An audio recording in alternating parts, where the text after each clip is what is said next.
Cécile Cazet et Quentin Dogon, vous êtes les représentants candidats de la nouvelle Union populaire écologique et sociale sur la 8e circonscription de l'Isère.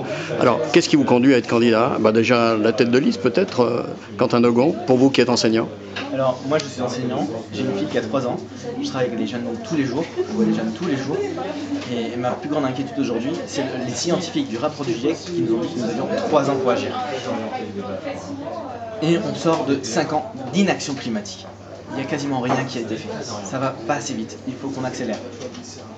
Donc à partir de là, je m'engage dans un premier temps sur le pouvoir d'achat, parce qu'on a beaucoup souffert, tous. Toutes les classes moyennes, les classes les plus en difficulté, on a tous souffert. Et aujourd'hui, il faut qu'on agisse en revoyant le salaire de tous, pas seulement le SMIC. Le SMIC, il faut qu'on le revoie, mais aussi le salaire de tous les Français. Et on peut le faire en imposant à toutes les entreprises, avec leurs partenaires sociaux, à renégocier chaque année les salaires des Français. Alors, ces questions sociales et écologiques, ça correspond à des problématiques, enfin des questions qui se posent sur ce territoire. Il y a des quartiers pauvres, il y a aussi de la pollution. Donc sur le territoire, on a vu aussi qu'il y a aussi beaucoup de personnes qui vivent en maison individuelle, qui s'endettent, qui ne peuvent pas forcément payer la rénovation énergétique de leur bâtiment. Qui en plus se font, il y a eu l'énergie qui a plus que doublé depuis 5 ans. Il y a les moyens de se déplacer qui sont de plus en plus difficiles, de plus en plus chers. Il faut qu'on trouve un système pour qu'ils puissent se déplacer sur leur territoire avec eux. Et également améliorer leurs bâtiments pour pouvoir aussi, si on veut réussir cette transition énergétique, il faut commencer par la rénovation énergétique également. Alors dans ce binôme, Cécile Cazet, vous êtes aussi, comme Quentin Dogon, inséré dans le tissu associatif, citoyen, très préoccupé aussi par les questions de mobilité, de déplacement? Tout à fait. Je milite sur la question des transports, et notamment des transports ferroviaires et de l'intermodalité. On est sur un territoire, on l'a vu, qui est face à des problématiques de déplacement importants, domicile-travail, accès aux services publics, qui sont de moins en moins nombreux sur les territoires les plus éloignés des communes les plus importantes. Donc il y a un enjeu fort, effectivement, à répondre concrètement aux problématiques quotidiennes des habitantes et des habitants du territoire.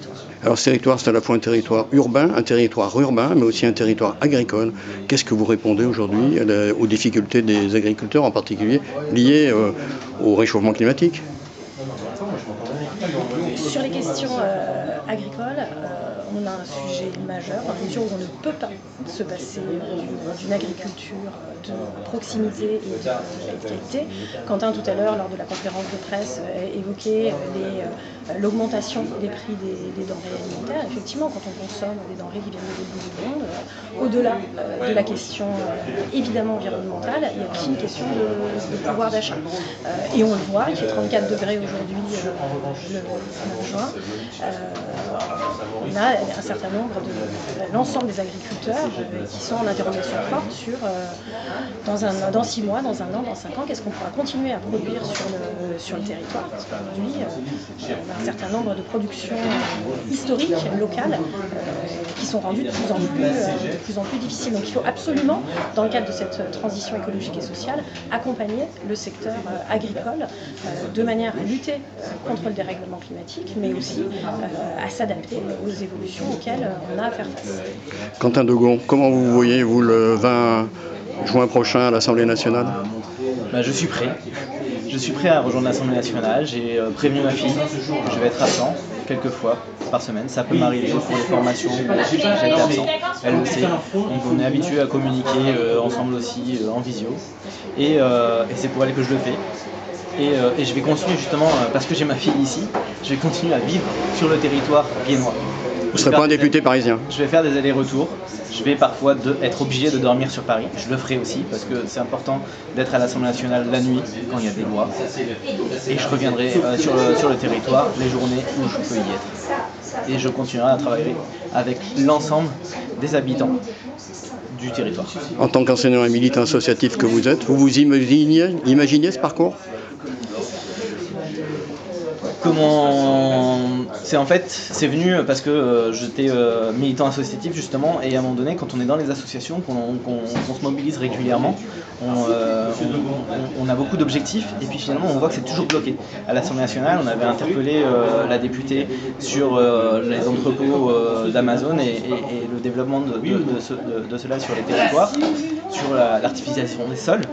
Et elle a voté contre. Donc elle a favorisé le développement des grands entrepôts type Amazon ou autres, alors qu'on a plein de friches industrielles. On peut se réapproprier les friches industrielles plutôt que d'enlever encore du territoire agricole, et qui va nous rendre obligés d'aller consommer des produits encore du monde entier.